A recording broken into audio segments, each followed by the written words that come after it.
Halo, lagi tes-tes kamera nih, malam-malam semuanya. Halo Wesley, halo Amulet Kitchen. Oh, ada Stella. Halo Juna. Eh, sambil nunggu ini ya, sambil nunggu guest speakernya kayaknya lagi di toilet tuh sekarang. Halo Dwi Jaksono. Ya, halo Juna. Halo Yogi, halo Fedra Bintoro. Halo Yin. Ntar gue accept dulu ya.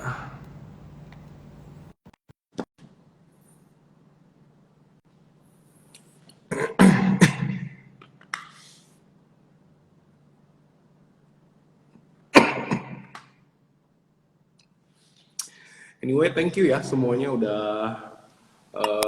hadir Hai Prat. Halo Alvin, halo. Sebelumnya gue mau say thank you ke semuanya udah ikutan apa namanya live pertama gue. Jadi kalau misalnya ada input nanti boleh message gue. Kalau misalnya ada yang kurang juga boleh message gue juga. Karena gue juga belum tahu harus bagaimana sih anyway. Iya, jadi semoga hari ini sharingnya bisa bisa berguna buat kalian yang mau mulai bisnis atau yang mau mulai baru belajar. Jadi hari ini guest speaker gue ini sebenarnya teman gue sendiri dari temen SMP gue. Jadi dulu kita SMP satu sekolah tapi nggak pernah satu kelas lebih tepatnya. Cuman terakhir begitu udah ada begitu kita lulus sekolah semuanya lulus kuliah ada main juga, terus kebetulan gue lihat, wih ini jadi bos F&B nih sekarang si Alvin nih, macam-macam nih bisnis makanannya, makin lama buka terus aja bisnisnya tiap tahun kali ya, ada yang baru ini itu gitu kan. Jadi gue pikir karena kemarin gue ada minta sama kalian ada mau sharing bisnis apa yang mungkin bisa berguna buat kalian semua, kebetulan semuanya bilang F&B, mayoritasnya F&B, jadi hari ini kita F&B dulu gitu. Jadi sorry bro, introduction-nya Yuk, kelamaan. gak apa-apa bos. Ya, Nih, siap. komen banyak Jadi banget ya. iya. Yeah. Jadi anyway ini kan karena kita sharing, jadi gue juga kan nggak ada gue nggak ada maksudnya nggak ada kasih lu kayak question queue atau apa segala macam-macam. Jadi kita di sini lebih ke santai terus ngobrol aja lah, kurang lebih kayak kita Ya, ngobrol-ngobrol di kafe. Ya mungkin sambil ya biar yang lain bisa ikutan belajar karena lagi corona kan kita nggak mungkin ini kan di luar ya udah kita di rumah aja hari ini. Bro, gue lihat kan ya. sekarang lagi corona nih kayaknya kan ya. Semua bisnis F&B kan lagi ribet segala Yap, macam-macam. Cuman kan ketika lu mulai dulu, kalau gue lihat kan masih belum corona, masih belum ada. Terus maksudnya ya kalau secara gue lihat dulu data-data ekonomi kita kan pertumbuhan F&B juga lumayan ya. Tiap tahun tuh 30%, 40%, 30%, 40% gitu bisnis F&B ya. ya. Kalau bisa boleh nggak gue tahu kenapa alasan lu pertama kali mulai, sekalian introduction inilah bisnis-bisnis lu apa aja gitu ya. Ya, oke lah. Sebelumnya mungkin intro dulu ya. Abis kuliah dulu kan actually gue kerja dulu di financial service itu di BTMU BRI, terus abis itu baru masuk ke banking. Ya actually lumayan belajar banyak lah, terutama dari banking. Gue lama di Mizuho sama di Rabobank. Oh siap. Terakhir di Sumitomo juga. Jadi Oh. actually during that time ya awal-awalnya diajakin teman SMA kita juga, Reza. Waktu itu untuk franchise Iya. F&B. Waktu Ya. itu kita pertama itu si Reza interested Gokari itu karena memang in the beginning dia suka, dan actually ada kenalan lah waktu itu, dan pada saat itu kan kita semua nggak ada yang ngerti F&B ya, jadi kita masih pengen tahu lah, makanya kenapa kita pilih jalurnya itu franchise, karena actually kita juga masih buta lah waktu itu, kita masih awal kerja. Nah, abis itu kita mulai franchise Gokari, ya itu dimulai di Lipo Mall Puri. Itu tahun masih round 2014. 2000, so actually, sorry, 2015. Itu jadi ini tahun kelima kita juga di Lipo Mall Puri. Actually ya makanya kalau kita recall ke tahun-tahun yang 2014-2015, F&B industry itu lagi lumayan booming, terutama establishment tuh banyak banget untuk yang kayak di mall, dan competition lebih gampang lah kalau kita compare ke zaman sekarang yang mungkin sangat menjamur. Mungkin at that time di peak sih actually udah lumayan banyak lah F&B establishment, Oh dan iya, mulai betul banyak banget tuh. sedikit-sedikit silih berganti ya. Mereka banyak tempat bir, banyak apa. Tapi mungkin konsepnya nggak strong juga. Sampai akhirnya dari Gokari itu kita franchise, scheme bisnisnya. Terus itu kita gue actually mikir kalau franchise itu kan kita nggak punya ability to control the business, karena semua setup like menus, pricing, even marketing strategy, semua kita harus ngikutin dari franchisor. So actually ability dan perkembangan bisnisnya si brand ini semua lebih ditentukan dari sisi franchisor lah. Makanya kenapa waktu itu juga gue decide untuk oke lah kita harus cari satu brand, which is actually last time itu gue ke Sydney untuk cari establishment apa sih yang sekarang lumayan booming buat orang Indonesia di Australia, karena actually gue kuliah di Australia last time, dan ketemulah finally Devon yang secara konsep dan makanan menurut gue lumayan bisa diterima lah sama orang Indo, karena actually one of the owner juga orang Indo, dan kemudian scheme bisnis yang ditawarkan juga lebih oke. Karena untuk Devon kita scheme bisnisnya joint venture. So, itu lebih fleksibel lah. Makanya kenapa untuk joint venture itu gue lebih prefer, karena kita punya, kita mewakili bisnisnya mereka di sini, dan actually like menu development dan lain-lain, semua kita lebih ada kontrol lah, like in pricing and everything. Dari sisi mereka hanya memberi guidelines-nya aja. Itu jadi kenapa ada Devon, itu asal mulanya. Karena dari scheme bisnisnya si Gokari yang franchise, dan gue mencari sesuatu yang supaya kita ability kontrolnya lebih ada lah. Karena untuk menyikapi shifting, karena customer behavior itu lumayan shifting from time to time ya. Jadi actually itu makanya kalau kita kayak Gokari, let's say dengan franchiser, kita untuk controlling kayak gitu, kita harus sedikit-sedikit perlu approval.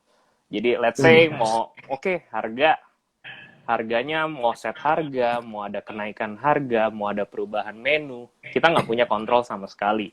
Sedangkan kalau kita kayak kenapa gue di Devon ini, karena di Devon gue lebih punya kontrol. Jadi just say kita ada perubahan shifting in customers behavior-nya kira-kira begini, kita tinggal update mereka. Kayaknya menu yang cocok di sini ini begini. Pricing-nya juga sebaiknya begini. Jadi lebih fleksibel. Itulah kenapa gue lebih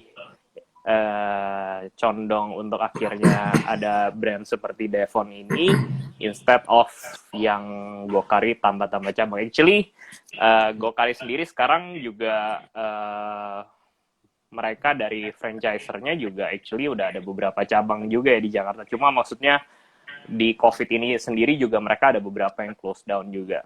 Mungkin basically antara combination of ada kesalahan strategi in terms of marketing juga dan lain-lain. Jadi dan itu kontrolnya cukup sulit lah dari sisi kita sebagai franchisee.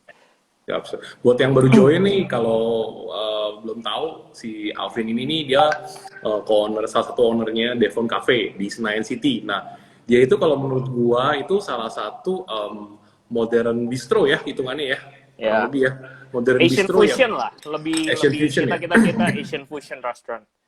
Ya, Asian fusion yang menurut gua ini banget very adaptive. Kayaknya kalau lagi ada menu yang baru, apa yang lagi ngehits di luaran, mereka langsung launching produk baru.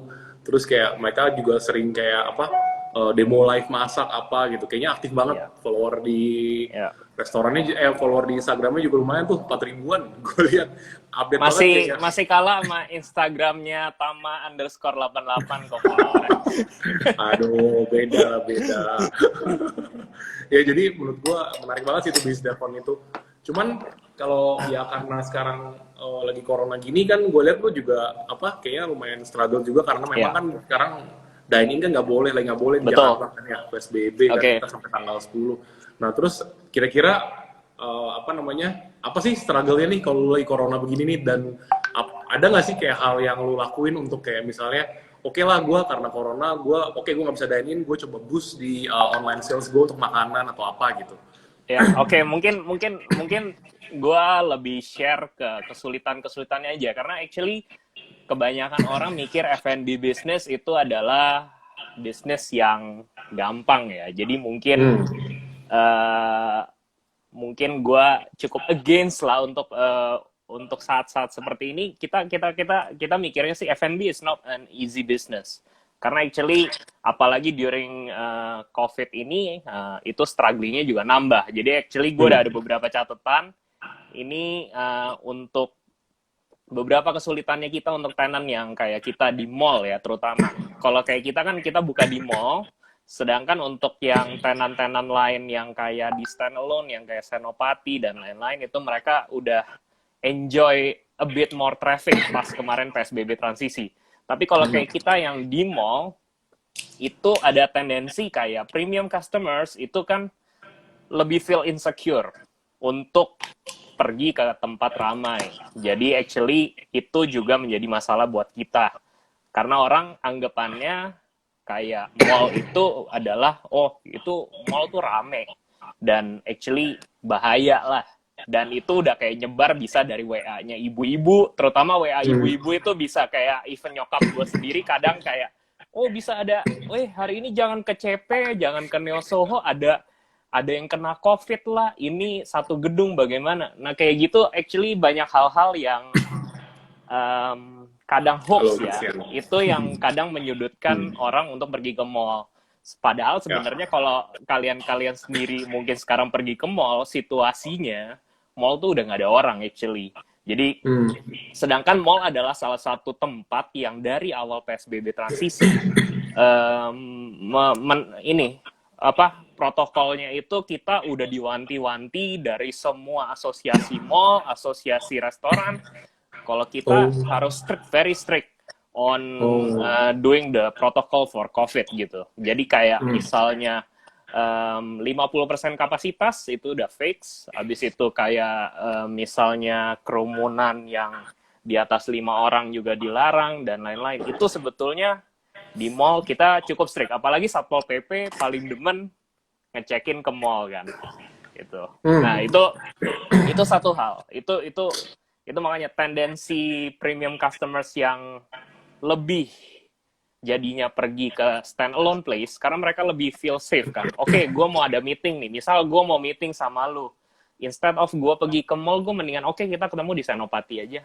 Ke satu tempat langsung abis itu beres. Meeting bentar abis itu pulang. Jadi kalau ke mall tuh rasanya harus parkirnya udah ketemu orang lagi, naik eskalator, naik lift gitu loh. Itu salah satu persepsi lah. Jadi itu yang juga mempengaruhi kondisi bisnis.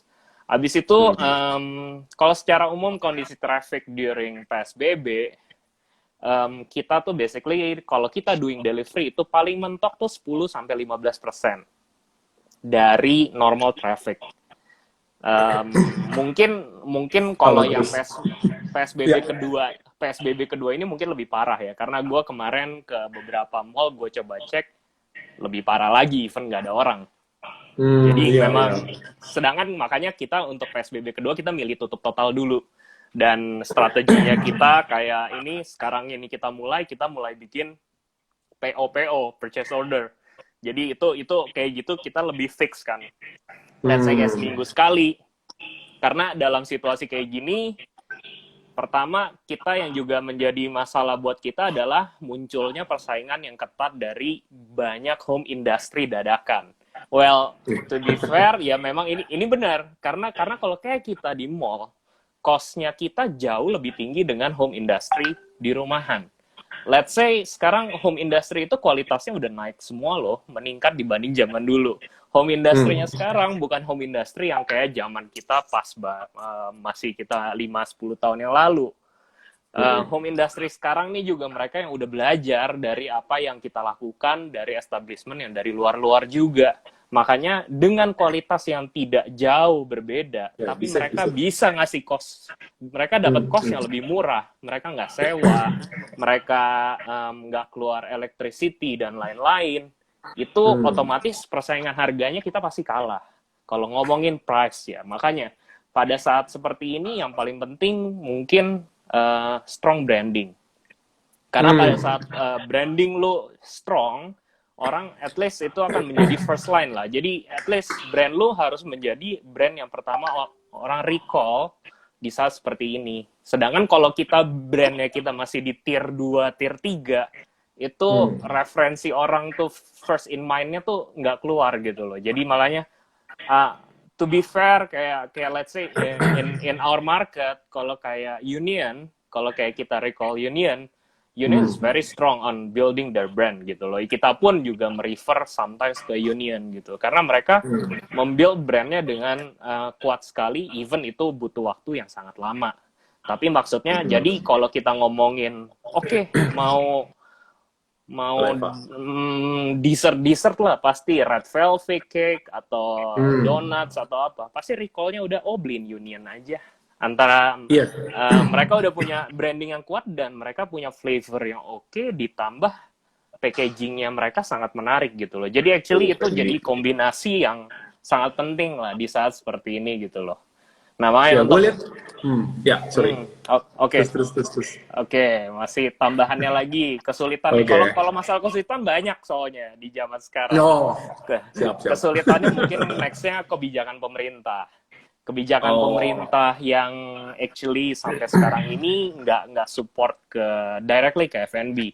Actually beberapa hal udah disuarain sama asosiasi mall dan F&B untuk keringanan pajak daerah. Let's say kalian kan setiap kali makan ada pajak 10% yang harus dibayar.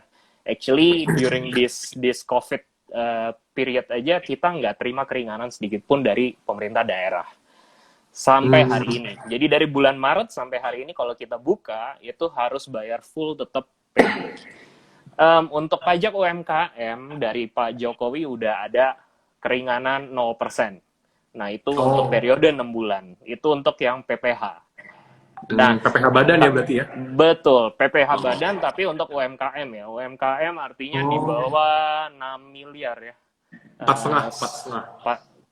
4,8 sorry ya. Iya, 4,8 ya betul. Omset tahunan di bawah 4,8. Iya. Nah, habis itu juga ada beberapa kebijakan lain yang kayak misalnya penghapusan PPH pasal 4 ayat 2.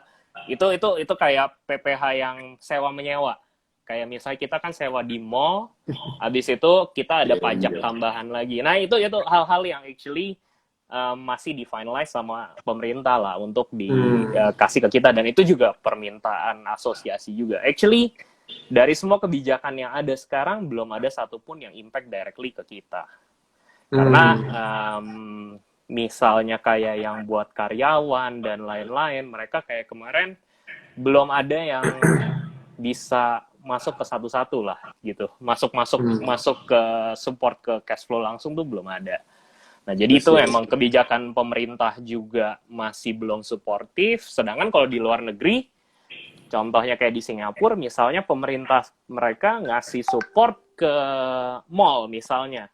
Mereka kasih support keringanan pajak untuk mall dan lain-lain. Mall akan memberikan keringanan ke tenant. Jadi multiplier effect-nya ada gitu loh. Sedangkan di Indonesia, mall itu pajak paling besar itu kan termasuk PBB. PBB-nya satu mall itu bisa puluhan miliar. Nah, kalau itu aja nggak diringankan, mall itu juga sebetulnya tidak ada ability untuk memberikan keringanan ke tenant gitu loh.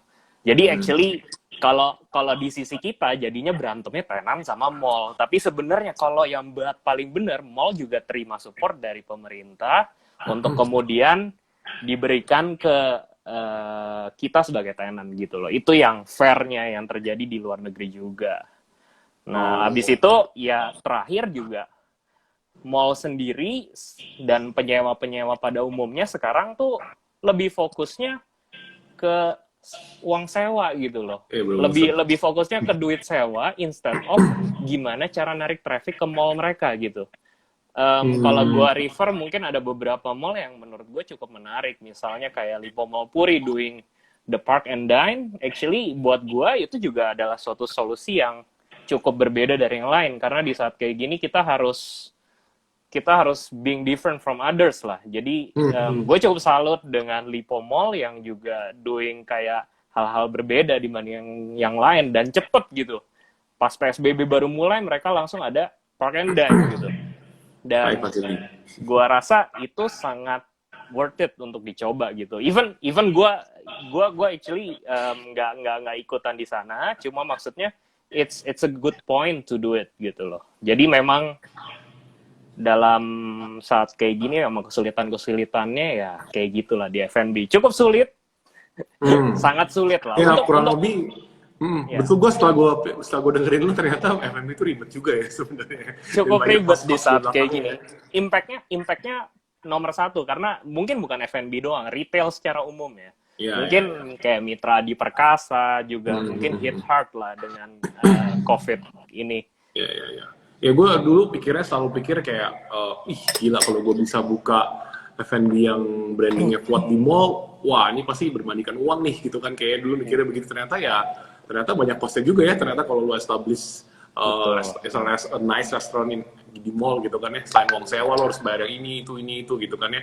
Pokoknya, nah balik lagi sebenarnya ke pertanyaan branding, banyak banget sebenarnya pertanyaan yang masuk dari teman-teman kita.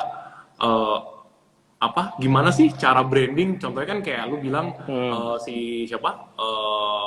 Union kan dia brandingnya kuat banget kan. Iya sih, memang kalau Union tuh gue taunya dulu karena kalau ngomong Union gue taunya tuh Red Velvet Cake gitu. Yang lainnya gue nggak terlalu tahu gitu. Ya menurut gue makanannya kurang lebih bisa gue dapat di restoran lain. Cuman ya Red Velvet-nya itu somehow very special, cuma ada di dia doang. Padahal sebenarnya orang lain juga kan bikin juga semacam Red Velvet. Nah, tapi itu setelah dia bikin sih ya, gue rasa Red Velvet di tempat lain tuh setelah dia memulai baru ada di tempat lain. Memang yang mulai pertama dia. I see. Oke. Betul. Mungkin kalau ya untuk develop branding ya. Oke, kalau mungkin untuk develop a brand mungkin yang paling spesifik, yang nomor satu itu adalah tentukan target market kita. Itu yang paling penting. Jadi maksudnya kita mainnya di kelasnya apa sih? Kalau kita mau main di premium, ya kita stick on the premium gitu loh. Dan habis itu kita harus tentukan karakteristik marketnya seperti apa. Misalnya marketnya kita untuk medium low, market medium low itu misalnya kita harus main quantity, artinya kita ngurangin cost. Dan kita harus ngejernya misalnya jualannya lewat Gojek atau lewat Grab gitu. Sedangkan kalau kita mainnya di market premium, actually kita mungkin lebih fokusnya kayak dining experience. Jadi itu kan actually ada hal-hal berbeda tergantung dengan target market kita, dan kita harus fokus dengan target market sih kalau menurut gue. Karena kalau kita nggak fokus dengan target market, orang akan mikirnya kayak misleading. Jadi kayak target market kita juga pasti bingung kayak actually ini dia mau nyasarnya kemana. Kalau misalnya kita kayak main di premium, let's say kayak Union tiba-tiba jualan ayam geprek, itu kan maksudnya nyasar gitu. Makanya dari setelah kita menentukan target market dan karakteristik, abis itu semua ngikutin. Kayak social media, influencer. Misalnya kita influencernya, kalau kita di Devon atau Union, kita mungkin ke Olivia Lazuardi, ke Anas Siantar. Kalau kita mainnya ke levelnya yang ayam geprek, mungkin kita larinya ke Next Carlos atau itu semua gua rasa itu semua sangat menentukan tergantung dengan target marketnya kita. Jadi itu a very specific point dan paling penting sih kalau menurut gua. Sorry, 5 menit lagi nanti gue buka sesi tanya jawab ya. Jadi nanti 5 menit lagi guys. Ya, ya, ya. Ya, terus kayak misalnya pertama kali lu branding, ada nggak sih specifically yang lu lakuin? Contohnya misalnya kayak apa, lu endorse orang atau enggak misalnya lu pakai semacam consultant company, karena kan sekarang kan banyak banget tuh digital consultant yang Ya, notabene sebenarnya gue pernah kayak ketemu sekali-sekali tuh isinya tuh kayak part timer yang mereka tuh sebenarnya tuh cuman bikin konten doang, which is sebenarnya gue juga bisa kalau gue ada platformnya terus gue bikin konten aja benar, tanpa benar, ada benar. marketing strategi di belakangnya Ya, gitu lah. ya, Sebenarnya kan actually, yang ya, berguna itu marketing strateginya kan, bukan konten. Yang konten semua orang bisa bikin konten sebenarnya kalau menurut gue. Kalau cuma foto-foto, video-video gitu kan kurang lebih. Apa sih, ada nggak sih hal specifically yang lain yang bisa lu lakuin dari jualan online? Karena menurut gue ini berguna banget buat kita semua, karena maksud gua lu promote by online, memang sih kalau lu mau promote advertising paid promote itu lu harus butuh duit ya. Cuman kan maksud gua lu juga bisa coba promote tanpa pakai uang, cuman lu hmm, ngepost, lu mungkin lu apa namanya, giveaway let's say, kalau nggak mungkin ya, lu maksudnya post di forum-forum apa, itu kan sebenarnya semua for free, Bu. ya, Apalagi lagi corona gini kan yang paling menarik tuh yang gratis-gratis semua ya pasti kan. ya, betul dong. So, Makanya ada nggak sih kalau hal spesifik ya, yang lo lakuin? ya, kalau kita in the beginning kita pernah engage sama eksternal seperti konsultan lah, seperti marketing lah. External marketing actually ada, tapi maksudnya ternyata memang nggak sepenuhnya yang kayak external marketing itu actually jalan gitu loh. Actually karena kadang kayak kayak begitu kita nggak ada KPI yang pasti ya. Apalagi lo kayak misalnya eksternal eksternal marketing itu mereka kadang kita biasa referralnya tuh dari mouth to mouth-nya orang. Jadi kadang KPI-nya juga suka tidak jelas, kecuali yang very very professional itu kita juga belum pernah coba, mungkin karena kemahalan ya. Iya. Cuma kalau let's say KPI itu key apa namanya, key performance key index ya? performance indicator Ya, ya. Jadi iya, iya. maksudnya jadi kayak misalnya kita engage sama someone kan kita pasti harus ada targetnya. Misalnya Iya. biasa yang paling zaman sekarang sih paling social media maintenance lah yang cukup penting. Gimana ngarahin social medianya kita supaya postingannya itu harus oke, fotonya. Biasa itu mereka udah ada jasa-jasa seperti itu sangat banyak lah, apalagi di zaman Iya. ini kita Iya, juga iya. banyak berada di mana, dan itu cukup penting karena pada saat kita ngeliatin suatu brand, habis itu kita ngeliat profil Instagramnya, kalau yang misalnya acak-acakan, ya pasti Hmm. kita juga udah nggak inilah. Hmm. Jadi actually foto itu memainkan peranan yang penting kalau menurut Hmm. gua. Hmm. Hmm. Hmm. Abis itu kalau masalah yang tadi influencer kalau kita Devon sendiri, kita memang awal itu kita kasih undangan lah. Kita cukup jarang ya untuk pay endorsement seperti itu. Kita lebih kayak pada saat kita ada product launch dan lain-lain, biasa kita invite influencer kenalan gitu loh. Kalau memang kita misalnya yakin dengan produk kita, gua rasa untuk kita kirimin influencer tuh pasti ada jalannya kok. Kalau memang kita yakin dengan produk kita, karena actually influencer juga kebagi dua. Ada yang beneran emang harus pay promote, dan banyak juga yang actually post tuh karena kalau emang produk lu oke banget ya pasti mereka juga akan mau gitu. Jadi actually itu juga bisa kita pilah-pilah lah gimana, dan influencer itu kembali menyesuaikan ke target marketnya kita tadi. Itu yang paling penting. Kalau kita posting ayam gepreknya di influencer yang target market ke atas sih juga nggak akan efek. Sebaliknya juga, influencer yang bawah kita posting produk premium juga yang nggak mungkin jalan gitu loh. Jadi mungkin kalau gue lebih arahnya ke gimana kita maintain itu bisa internal dan bisa eksternal. Kalau sekarang kita lagi jalan situasi kayak gini, otomatis kita jalankan internal karena kita juga nggak punya budget untuk kita eksternal kan di saat kayak gini. Makanya tapi gimana kita tetap bisa maintain aja supaya masih inline lah dengan ininya kita, guidelines-nya kita. Biasa kalau kita bikin branding, apalagi kalau itu external branding, konsultan, mereka tuh udah kayak kasih satu pedoman misal guidelines-nya nanti untuk sosial media harus begini. Guidelines-nya kalau kita mau foto aja harus seperti ini. Kayak gitu, itu udah Betul. ada. Biasa kalau misalnya kita pas develop brand pertama kali, kalau kita pakai external consultant, itu mereka akan provide detail seperti itu. Kecuali memang kita atau ada partner kita yang graphic design. Ya, actually itu kan, itu beda hal. Oke, siap-siap. Ini udah masuk setengah jam terakhir nih. Gue mulai Q&A ya. Jadi ini udah banyak pertanyaan sih yang masuk. Cuman gue mungkin kayaknya nggak bisa jawab semuanya nih, banyak banget soalnya. Waduh, Jadi gue bisa. pilah-pilah dulu ya yang ini. Sebagian sih sebenarnya udah dibahas tadi. Jadi kalau misalnya kalian baru masuk, nanti ini IG live gue bakal gue save. Jadi nanti akan gue post di IG TV gue ya, kayaknya IG live TV gue ya nanti. Jadi kalian bisa nonton ulang semuanya, kurang lebihnya gimana gitu kan. Nah, ini ada pertanyaan masuk satu dari Clara Felician. Bagaimana cara mempertahankan konsistensi rasa produk yang kita jual? Ini lumayan menarik sih sebenarnya, karena kan orang masak kadang-kadang kan mut-mutan juga ya, bisa keasinan, kalau nggak masaknya kelembekan atau apa. Nanti kan anyway itu jadi kayak ngerusak si branding lu sama image perusahaan restoran lu lah gitu kan kurang lebih. Gimana sih caranya buat konsistensi rasa gitu? Mungkin kalau untuk konsistensi rasa yang kita lakukan adalah recipe card. Actually itu the listing yang bisa kita lakukan, karena actually balik lagi, kita even semua prosedurnya kita udah ditimbangin, itu tetap aja namanya resep itu kadang ada misalnya garam satu sip gitu. Kayak gitu satu takaran itu kadang even kita udah bikin recipe cardnya, kadang kalau untuk menu-menu tertentu ya, let's say kayak nasi goreng, kayak kue tiaw, itu tuh hal yang sangat spesifik.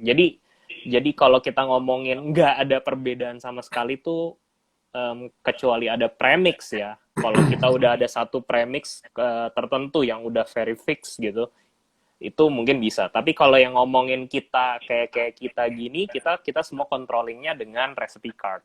Kalau dengan recipe card gitu masih mungkin ada plus minus lah. Plus minusnya tapi kita hanya meminimalkan.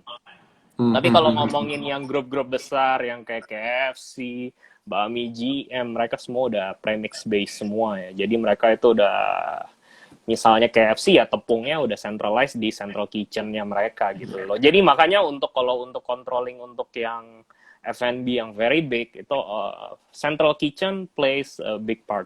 Jadi actually itu untuk salah satunya menjaga konsistensi rasa. Jadi kalau memang kita udah ada planning untuk bikin beberapa cabang dan lain-lain, central kitchen itu wajib. Karena kita tidak akan bisa menjaga konsistensi yang sangat spesifik kalau kita bikinnya masih di masing-masing tempat gitu loh. Kecuali untuk konsep seperti Devon aja, kalau kayak Devon kan it's a brand style. Jadi actually kayak kalau kita ada cabang lagi pun, kayak menu satu cabang dan menu cabang yang lain tuh bisa beda. Karena kita brand style dan actually kita emang pengen ada uniqueness of each of those gitu loh. Tapi kalau let's say kita build a brand yang kayak untuk franchise terutama, itu kita central kitchen itu investment yang cukup penting lah. Oke, siap-siap. Terus ini juga ada pertanyaan satu dari Trinugraha R. Berapa sih HPP yang wajar di F&B? Kalau kita ngomongin costing, in average, kalau ngomongin makanan mungkin around 30 something.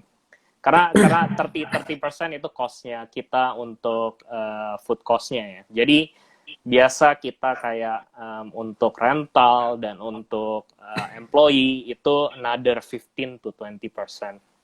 Jadi kita ngomongin semestinya ke net margin itu around 15%. Jadi 30-an%. Tapi 30-an% itu sometimes mix ya. Kalau minuman kita biasa marginnya lebih tinggi. Kalau minuman kayak es teh tawar. Makanya kalau kalian beli es teh tawar di restoran itu nguntungin banyak ke restoran pasti. Karena itu modalnya cuma ratusan perak tapi dijual minimal mungkin belasan ribu di restoran.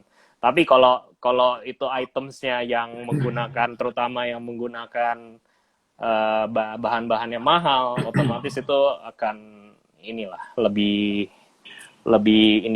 menurunkan costing. Jadi kita biasa main average juga. Jadi misalnya untuk ada item yang harganya mahal, tapi kita nggak bisa jual kemahalan. Let's say kayak steak, misalnya ongkos kitanya udah mahal, ya kita mungkin kita korbanin di 40%. Tapi ada lagi nanti yang kita misalnya untuk dessert terutama, ternyata bisa di 20-an%. Jadi taking average-nya ke 30-an%. Iya, iya, sih. Iya, jadi sebenarnya nih gue lagi sembari lihat pertanyaan juga. Gue banyak ngeliat pertanyaan dari teman-teman yang kayak intinya mereka bilang, gimana sih kalau misalnya kita udah at the point, kalau kita tuh udah on top of the business gitu ya, business cycle gitu. Terus gimana cara kita sustain bisnisnya gitu. Gue juga sebenarnya pengen coba sharing juga nih thoughts ke kalian. Nah, mungkin silakan Pratama duluan kalau gitu. Mungkin Bapak Pratama nih lebih handal lah. Untuk Nggak, masalah dagang dan jualan, saya justru berguru ke Pratama. suka gitu Pak Alvin ya. Jadi anyway, gue ngobrol sama beberapa orang-orang yang maksudnya teman-teman gue juga yang ahlinya di dunia F&B juga ya. Kayak misalnya gimana sih cara sustain kalau gue udah di on top of the cycle gitu.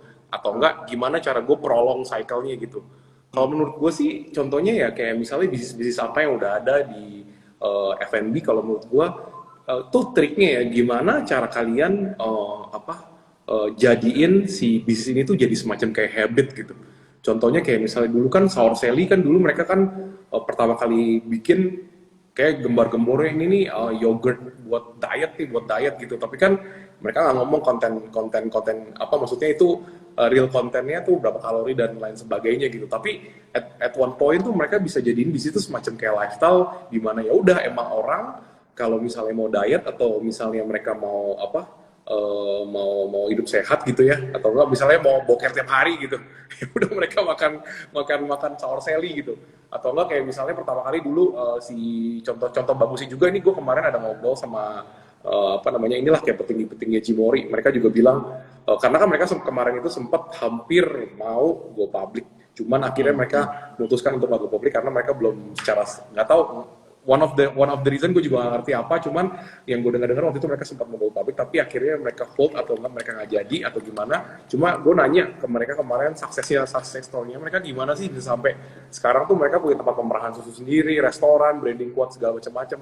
Ya balik lagi mereka juga bilang kalau yang bisnis makanan paling on top of kalau lu di on top of the cycle, lu tuh harus bisa sebisa mungkin lu cari alternatif bisnis lu tuh untuk jadi semacam kayak daily habit, daily rutinnya orang. Itu yang bikin lu benar-benar sustain di market gitu.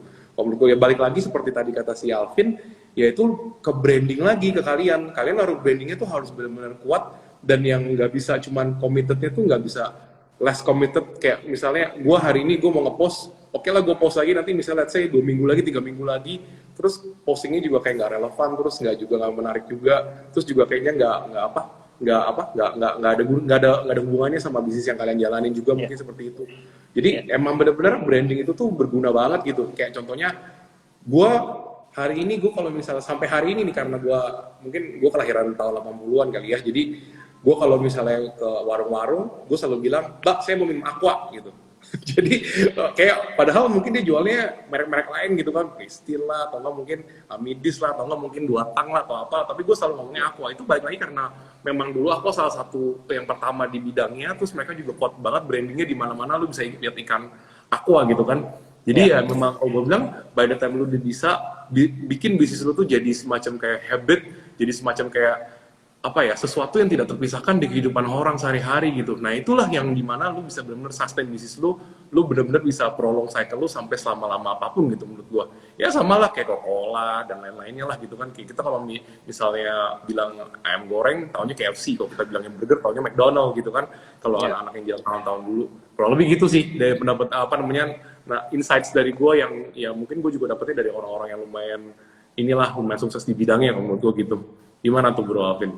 Ya mungkin being the first itu penting ya, tapi kalau kita being the first tapi kita nggak bisa maintain, itu juga actually kita juga banyak contoh yang nggak selalu yang pertama yang menguasai market. Makanya jadi actually pertama gimana maintain the brand itu actually sangat penting, dan understand the customers behavior. Jadi kalau kita juga nggak mungkin kalau market maunya A terus kita karena kita mungkin punya pendapat atau mungkin kita merasa brand kita cocoknya B, dan kalau kita nggak ngikutin market juga susah gitu loh. Makanya jadi gua rasa ada beberapa contoh udah yang kayak let's say kayak Tuku, yang kayak Kopi Tuku was the first in the market yang lumayan dikenal, tapi kenapa sekarang kopi kenangan lebih meledak gitu loh.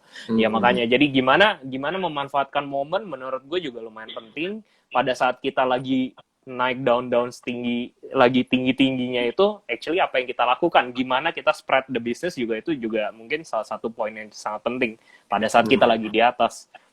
Mungkin ada bisnis yang juga udah mikirin pada saat di atas, oke, gue harus franchising, atau mungkin ada yang kaku, mungkin oke, semua harus power sendiri, duit gue sendiri, yang which is lebih limited, dan akhirnya mungkin nggak menghilangkan kesempatan untuk dikenal lebih banyak orang gitu loh.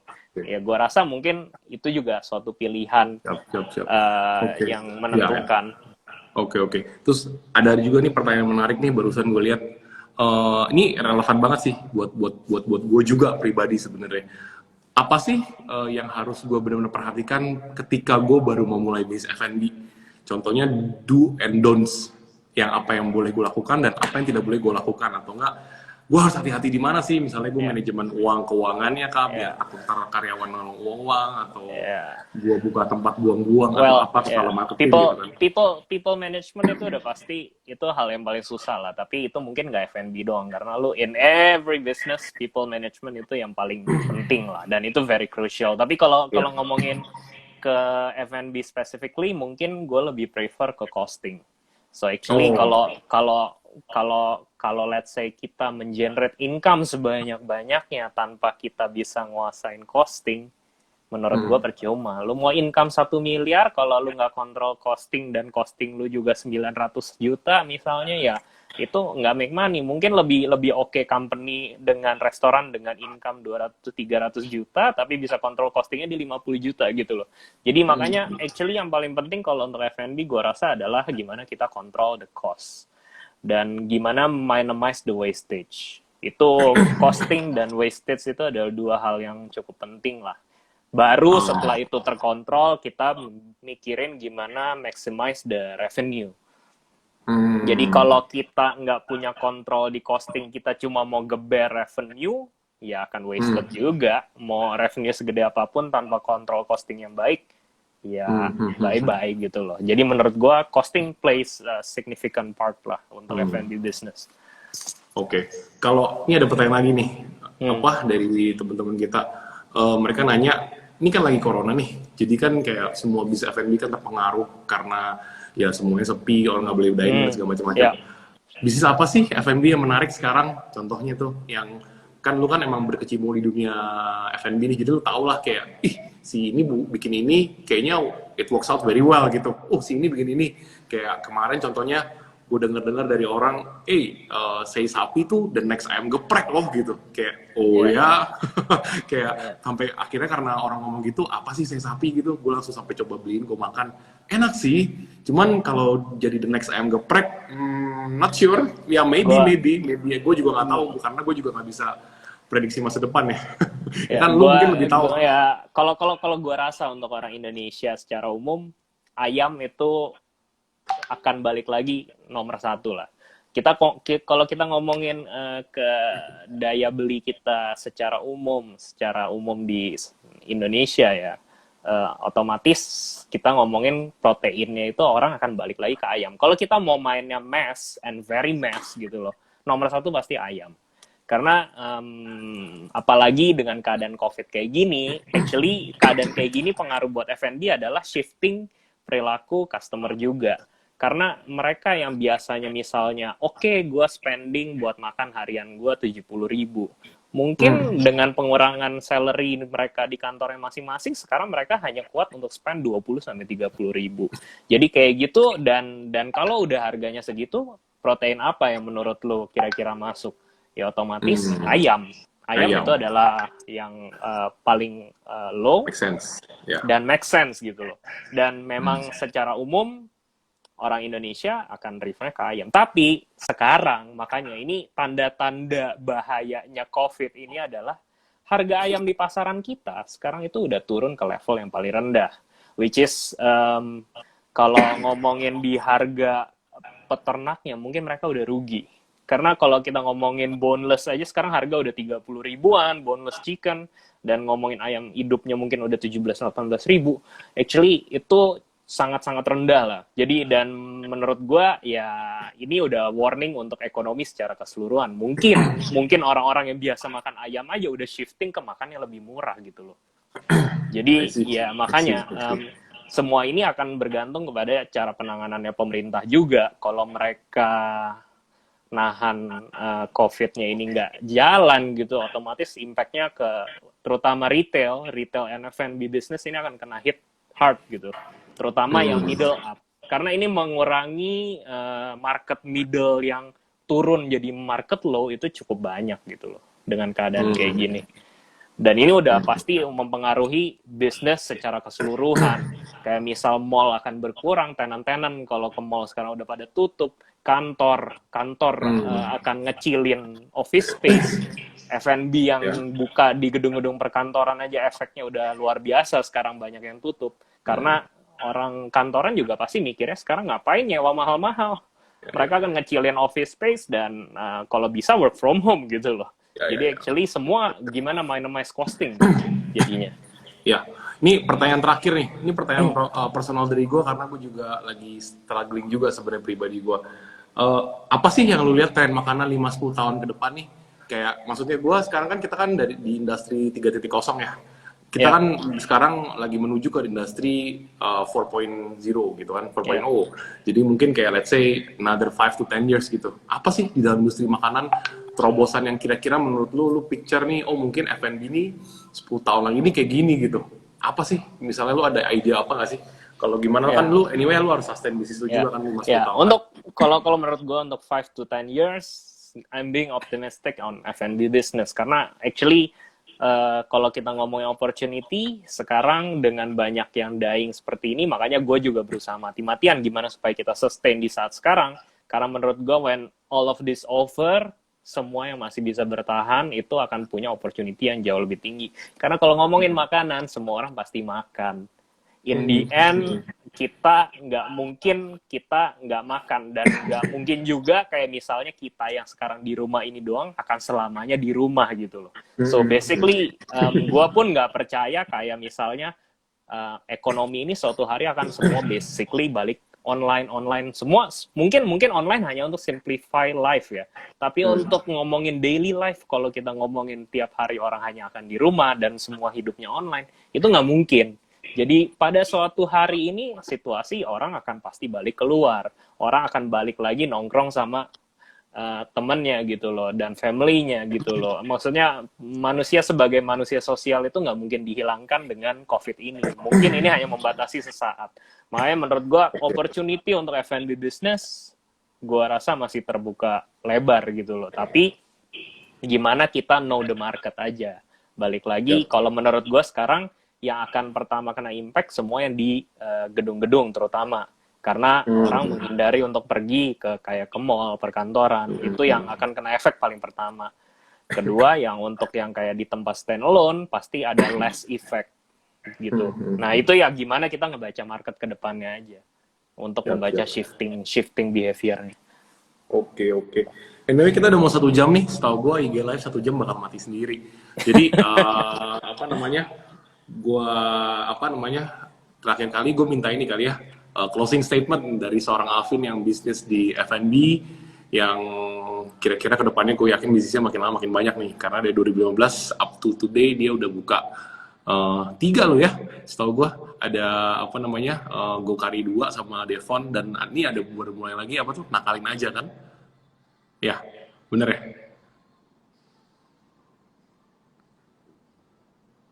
ya putus ya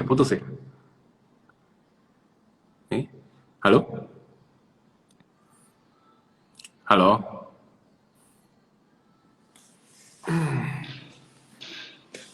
Kayaknya ini nih, koneksinya putus nih kayaknya. Suaranya hilang sih anyway. Halo?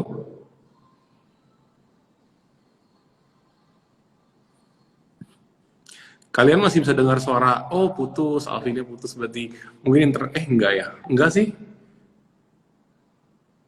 Iya nanti IG live-nya pasti di save kok. Nanti akan gue save.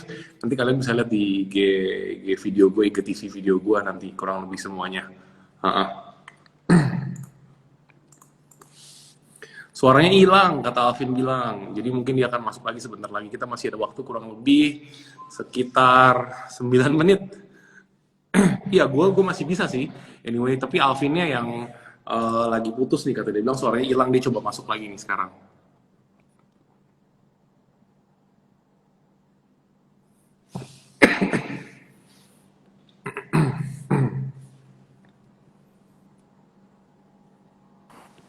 Iya, putus ya. Sorry.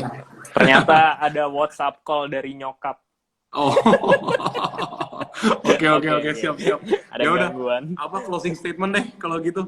Udah tinggal bentar lagi. Ya, oke. Mungkin lebih kayak untuk F&B business, it's not a very simple thing menurut gua. Jadi maksudnya mungkin banyak orang yang pikir di luar sana F&B itu gampang banget, very simple.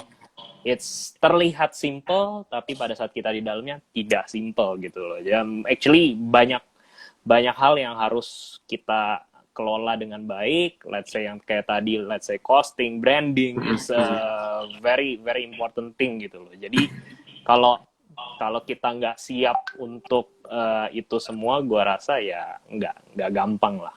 Jadi paling kira-kira sih gitu aja. Mungkin cuma ngebalikin persepsi orang aja, karena banyak orang yang mikir banget, woi apa-apa kalau bisnis lain gagal pasti orang mikirnya oh yaudah buka restoran aja. It's not a very simple thing kayak gitu sih. Iya, gitu berarti lebih wanti-wanti lah ya, jangan lu anggap buka restoran cuma tinggal masak, jual, beres gitu kan. Zaman sekarang udah bukan kayak zaman dulu lagi gitu kan, buka restorannya kan modelnya. Benar. Iya.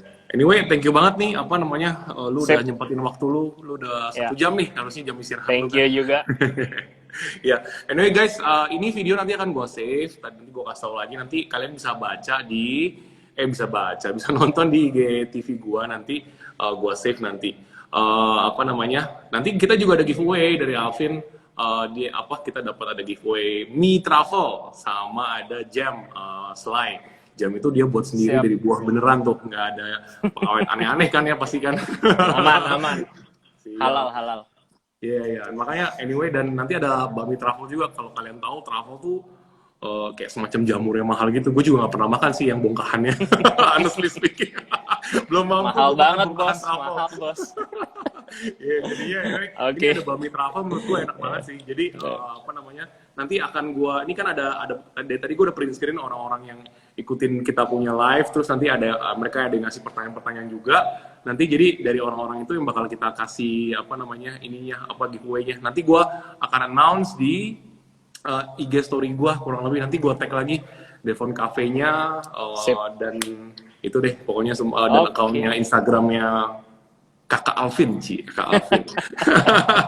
Jadi nanti kalau misalnya ada yang mungkin kalau misalnya emang benar-benar penasaran, gue belum dapat nih pertanyaan, gue belum dijawab, gue masih penasaran, gue masih pengen nanya-nanya, mungkin nanti ya kalau si Alvin lagi nggak terlalu sibuk, mungkin bisa dijawab. Kalau misalnya lagi sibuk ya tunggu aja. Oke, kalau gitu thank you so much semuanya. Anyway, ya, thank you bro. Bye. Thank you semua yang udah stay. Bye.